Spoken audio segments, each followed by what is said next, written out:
자, 이제 이해가 되셨나요? 1910년대까지 막 찍어 눌렀어. 무단통치, 헌병대 막 찍어 눌렀어. 토지도 막 마구마구 조사했단 말이에요. 그런데 3.1운동 빵 터지면서 일제가 이렇게 포괄적인 통치 방태는 어렵겠다는 판단이 드는 거예요. 판단이 들면서 소위 문화통치에서 좀 풀어주는 대치, 물론 다 기만이지만, 그리고 회사령도 폐지하고 관세도 폐지하는 모습들이 있더라. 산미증식 계획을 시행하더라. 라고 설명해 드렸습니다. 이게 1920년대 모습이에요. 자, 이제 1930년을 넘어가야 될 그 계기가 있어. 1910년대에서 20년대로 넘어오게 된 그 계기는 바로 고종의 죽음, 3.1운동에 설명드렸잖아요. 그죠? 자, 그런데 1920년대에서 30년대로 넘어오는 그 계기가 있더라. 자, 그건 뭐였다? 바로 공황이었습니다. 전 세계적인 공황이었어요.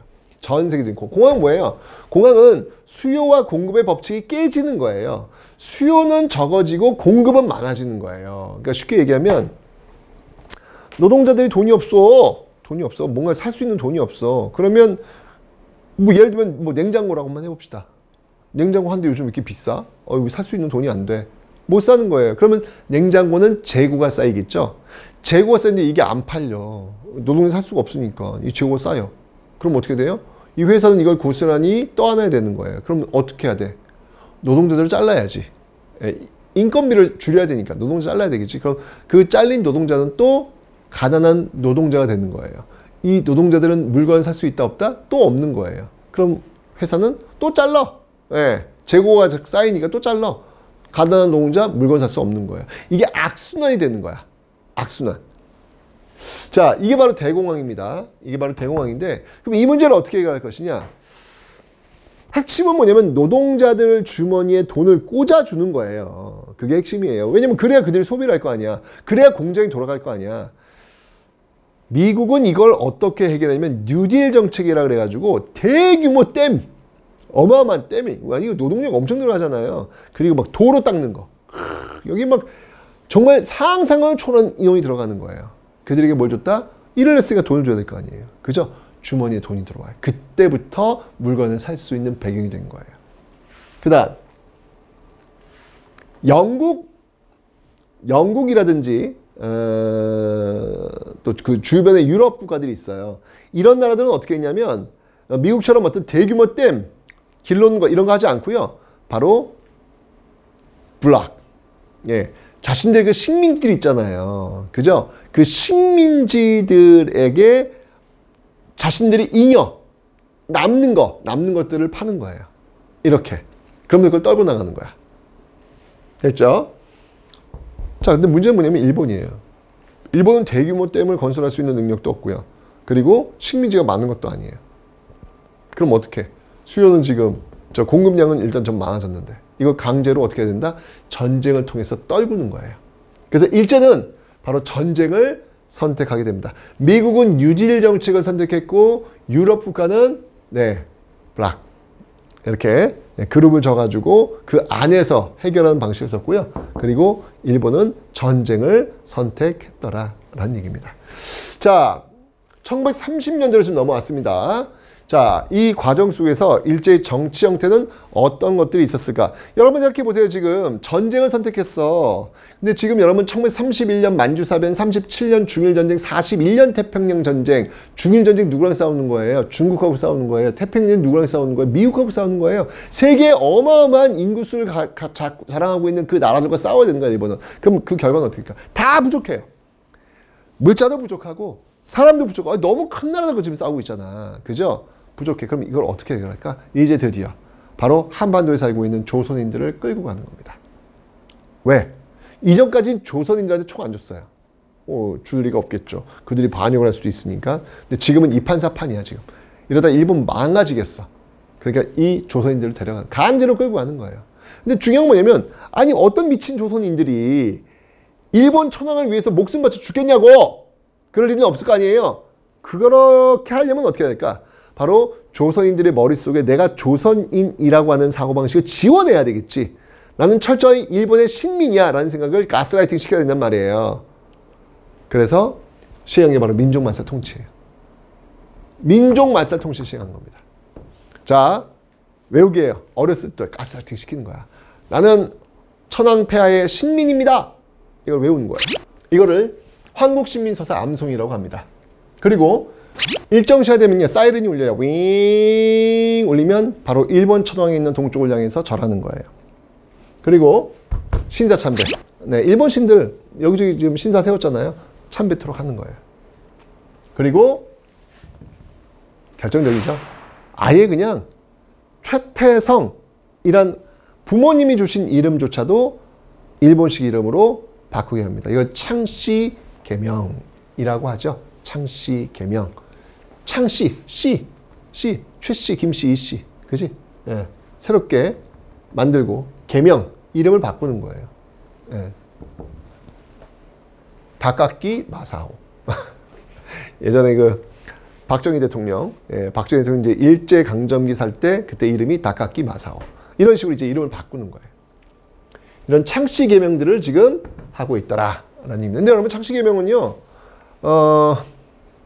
안 할 수가 없어요. 이걸 안 하면 일단 기본적으로 그 집의 아이들이 학교를 못 가요.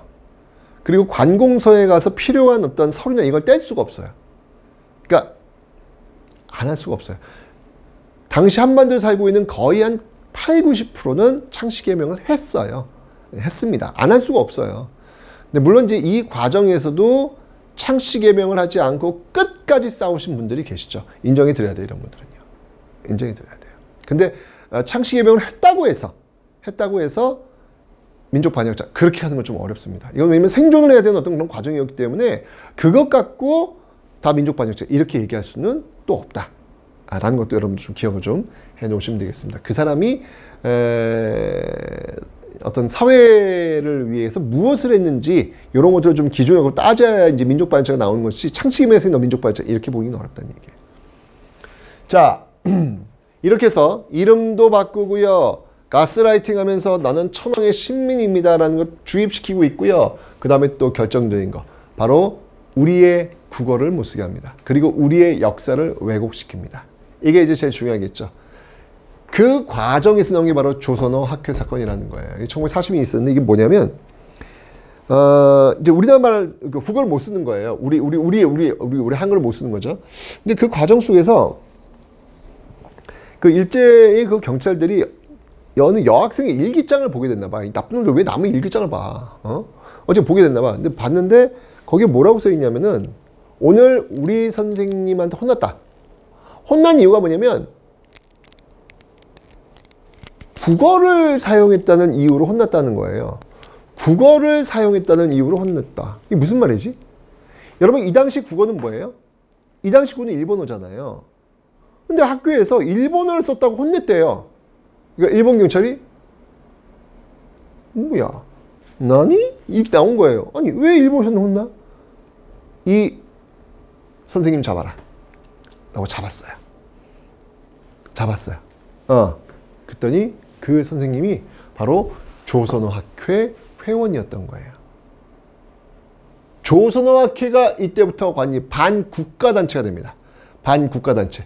이러면서 조선어학회 회원들을 막 대거 깜빵에 막 다 잡아들여요. 이게 바로 조선어학회 사건. 여러분들 이 조선어학회 사건으로 그 감옥에 들어갔던 분들이 언제 많이 나오냐면 광복되고 나서 나와요. 근데 나올 때 어떻게 나오냐면 걸어 못 나와요. 들꺼서 실려 나왔다. 그러니까 얼마나 고문을 받았으면 들꺼서 실려 나오겠습니까? 어쩌면 이게 바로 조선어학회 사건이더라. 원래 조선어학회에서는 여러분들 우리말 큰 사전을 내려고 했어요. 우리말 큰 여러분 사전의 원래 이름이 뭔지 알아? 순수 우리말로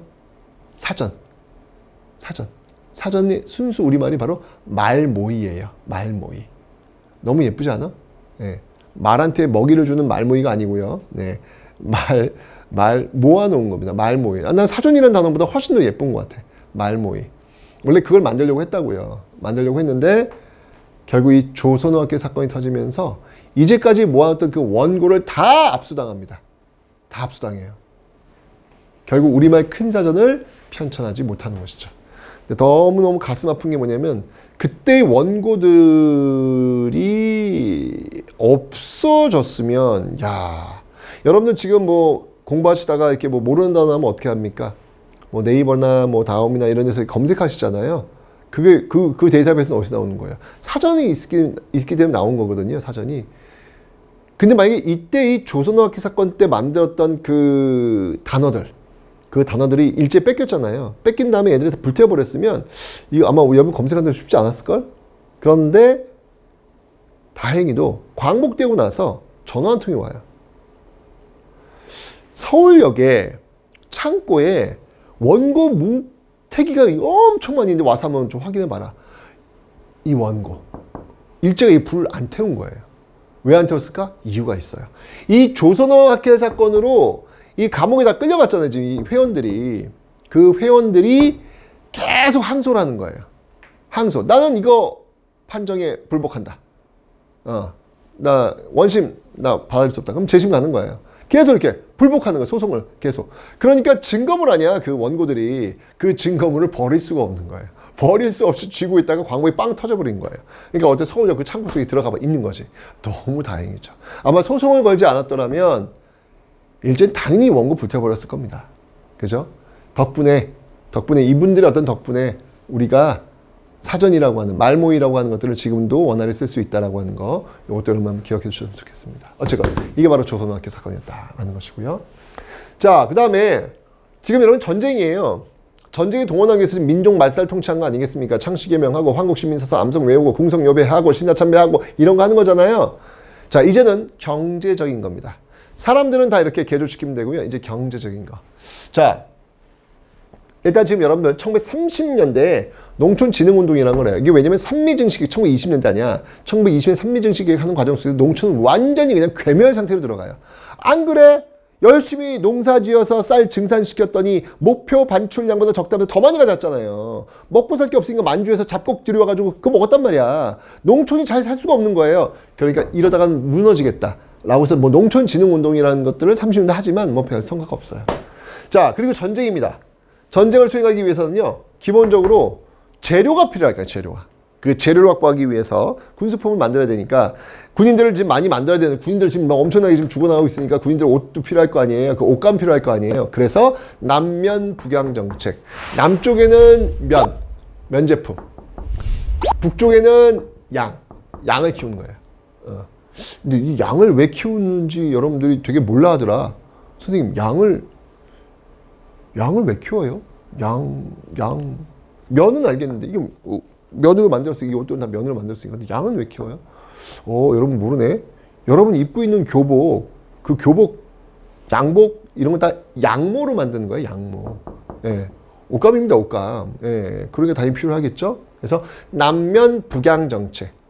바로 이렇게 옷감이라든지 또는 이 원료들, 이런 것들을 지금 한국의 남쪽에서는 면화를, 북쪽에서 양을 키우도록 하는 거예요. 그 다음 병참기지와 군수공장들을 쫙 깔아놓습니다. 무기를 만들어야 되니까. 그죠? 이런 것들 과정 속에서 만든 법이 하나 있어요. 이게 바로 국가총동원법이라는 거예요. 1938년도에 만든 법입니다. 여러분 이름 들어보세요. 이거 어마어마무시한 법이에요. 총동원하겠대요. 총동원. 그 주체가 누구예요? 국가예요, 국가. 국가가 총동원하겠대. 그러면 그 국가가 총동원하는데 일개 개인의 저항, 일개 개인의 인권, 이런 것들이 버틸 수 있겠어요? 국가가 총동원하겠다는데, 국가의 이름으로. 와, 이건 무섭거든. 국가의 이름으로 총동원하겠다는데 저는 아파서. 국가 이러면 이게 쉽지 않죠. 여러분들 국가 총동원법에 의해서요, 그러니까 일제가 발악을 하는 거야. 지금 중국하고 미국하고 싸우려니까 다 부족하니까 막 총동원. 그래서 여러분들 아예 농사 짓잖아요. 그러면 모든 생산량을 일단 다 뺏어가요. 뺏어가는 걸 공출이라고 해요. 공출. 그런 다음에 그걸 갖고 나눠줘요. 이걸 배급이라 그래요. 공출과 배급. 전쟁통이 이제 이렇게 하는 거죠. 그리고 인적 자원, 징용, 강제징용, 강제징병, 그리고 일본군 성노예, 이거 위안부라고 하죠. 여러분들 일본이 위안부 이런 문서 없다. 우리 강제로 이렇게 여자들 이렇게 데려가지고 이렇게 일본군 성노예 이거 시킨 적 없다라고 계속 얘기를 하잖아요. 문서가 없을 수도 있어요. 없을 수도 있어요. 다 폐기 처분했겠죠. 광복되면서 그들이 이게 전쟁 범죄가 되는 건데 그걸 냅두겠습니까? 없앨 수 있겠죠. 근데 여러분 잘 생각해 보세요. 일본군 성노예를 끌고 갔던 그 하위 조직들, 그 하위 조직들, 그들이 문서를 가지고 사람들을 뽑았을 텐데 그들이 만든 문서는 다 없어졌다고 봅시다. 자, 그러면 그 하위의 조직들, 그들을 움직이게 했던 상위법은 뭘까요? 그건 국가총동원법이에요. 이건 빼박이에요. 이거는 법 그 자체가 그냥 문서화되어 있기 때문에 이건 어떻게 이런 게 없었다고 할 수가 없잖아요. 국가총동원법 하에서 일본군 성노예 불가능하겠습니까, 여러분들? 이런 분위기 속에서 문서가 없으니까 우린 그런 적이 없어요. 그렇게 얘기할 수 없는 근거가 바로 이거예요. 국가총동원법이라는 엄청난 상위법이 떡하니 있는데, 그래서 여러분들 국가총동원법에서 일본인들은 어떻게 했습니까? 비행기 몇 번 태우고 나서 그냥 보내버렸잖아요. 가미가지 그런 거 나온 거 아닙니까? 가미가지가 뭐예요, 여러분들? 가서 그냥 떨어 죽으라는 얘기잖아요. 이건 굉장한 반인권적인 그런 행위예요. 그런 것들을 서슴없이 한 사람들이 이런 게 없다고요? 없을 것 같아요, 여러분들? 아유, 말이 안 되지. 말이 안 된다고요. 이 시기의 어떤 그 분위기는 일본은 그냥 다 때려 붙는 거예요. 심지어는 미군 들어오니까 어떤 방법을 하려고 합니까? 그냥 죽겠대요. 항복하지 않고 그냥 죽겠대요. 사람들 목숨들 그냥 내놓는 거예요. 그런 상황 속에서 일본군 성노예 이런 게 문서가 없으니까 그런 적 없다고. 그거는 마음이 아픕니다. 네. 근데 여러분들 이제 일본군 성노예라는 표현이 원래 유엔에 쓴 단어인데요. 지금 이제 여기에 계셨던 그 분들, 직접적 당사자들이 이 단어가 좀 많이 불편해 하신대요. 예, 그래서 지금은 일본군 위안부 라는 어떤 용어를 쓰면 정확한 용어는 일본군 성노예. 이런 것도 하나 그냥 기억해 주시면 되겠습니다. 네, 바로 이게 1930년대, 40년대 일제 식민지 지배 정책이었다라는 걸 보시면 되겠습니다. 자, 오늘 일제의 식민지 지배 정책, 10년대 무단 통치, 20년대 소위 문화 통치, 30년대 민족 말살 통치를 배웠습니다. 다 이유가 있는 거예요, 여러분들. 그러니까 외우려고 하지 마시고요. 그 시대적 분위기 속에서 어떤 정책들이 나왔는지 10년대 주머니에서 쏙 집어넣으시고 20년대 주머니에 쏙 집어넣으시고 30년대 주머니에 쏙 집어넣으시면서 여기서 여러분들 문제가 한 문제 또는 두 문제가 나오기 때문에 10년대 정책은 무엇인지 20년대 무엇인지 정확하게 여러분들이 기억을 해 놓으셔야 됩니다. 틀리면 안 돼요. 이건 맞추라고 주는 문제예요. 무슨 말인지 아시죠? 자, 이런 일제 식민지 지배 정책 너무 무섭고 포갑적이었죠. 근데 이럼에도 불구하고 이 일제 정책에 맞서 싸운 정말로 많은 사람들이 있어요. 정말 샛별처럼 빛나는 많은 사람들이 있습니다. 그래서 여러분들 일제 강점기는 아프기만 했던 역사가 결코 아니란 얘기예요.